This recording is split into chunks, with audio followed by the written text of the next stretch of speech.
Allah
আমি অনেকগুলো গান গেয়ে ফেলেছি, তা আমার বন্ধুদের কাছে ক্ষমা চেয়ে নিচ্ছি, তারা কিছু মনে করবেন না। আপনি গান, তারপরও আমি রুলস ভাঙে ফেলছি, তাই না ভাই? 4টা গান করছি, সকলের কাছে ক্ষমা চাচ্ছি, ধন্যবাদ।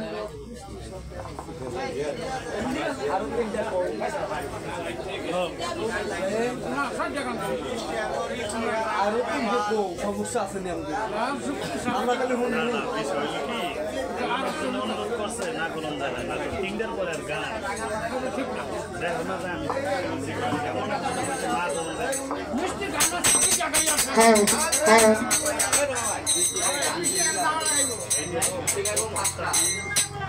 মিষ্টি গান প্রতিনিয়ত শুনেন তো, ওই জন্য মানে বিরক্ত লেগে গেছে, তাই না? বুঝি বুঝি, সবে বুঝি বুঝি। আউযুবিল্লাহি মিনাশ শাইতানির রাজিম, বিসমিল্লাহির রহমানির রহিম। সর্বপ্রথম করুণাময় সৃষ্টিকর্তাকে স্মরণ করি, তার সঙ্গে তার প্রিয় প্যারা হাবিব মুহাম্মদ মুস্তাফা সাল্লাল্লাহু আলাইহি ওয়াসাল্লাম এবং বিশ্বের যত আলিয়া গায়েস কুতুবের মাশায়েখ সাধুগুরু বৈষ্ণব যেখানে যে ভাগ নিয়ে সাহিত্য আছেন, তাদের রোজামাদারক আমার ভক্তি জানুম রেখে, যার জন্য এত সুন্দর ভবনে আসলাম, আমার মাতা পিতা, তাদের সামনে লাখ কোটি প্রেমময় ভক্তিপূর্ণ সালাম রাখি। ওস্তাদ গুরু জলিল মাস্টার, তার সামনে লাখ কোটি প্রেমময় ভক্তিপূর্ণ সালাম রাখি। বাদ্যযন্ত্রে যারা আছেন তাদের প্রতি সালাম রাখি, শিল্পীবৃন্দ যারা আছেন তাদের প্রতি সালাম রাখি। তারা উপস্থিত যারা আছে সকলের নাম জানি না, তো সকলের উপর দাদা ভাইদের নাম জানি না, দাদা ভাই বলেই রাখি। দাদা ভাইদের প্রতি সালাম রাখি। আছেন লুকায় রয়েছে, লুকায় ডাকছে রবিন ভাই, তার প্রতি সালাম রাখি। আরেক দাদা ভাই আছেন, তার প্রতি সালাম রাখি। দুলাল দাদু, তার প্রতি সালাম রাখি। আরো যারা আছেন সকলের উপর সালাম রেখে আমি অধম দাঁড়িয়েছি আপনাদের মাঝে। দুটি গান করবো, তো আমার গানের ভাষা সুরে ছন্দ যদি এতটুকু ভুল হয়ে যায় সকলে ক্ষমা মার্জন করবেন। মানুষ মাত্রাই ভুল, তো আমারও ভুল হতেই পারে, সকলে ক্ষমা মার্জন করবেন। মানিক ভাই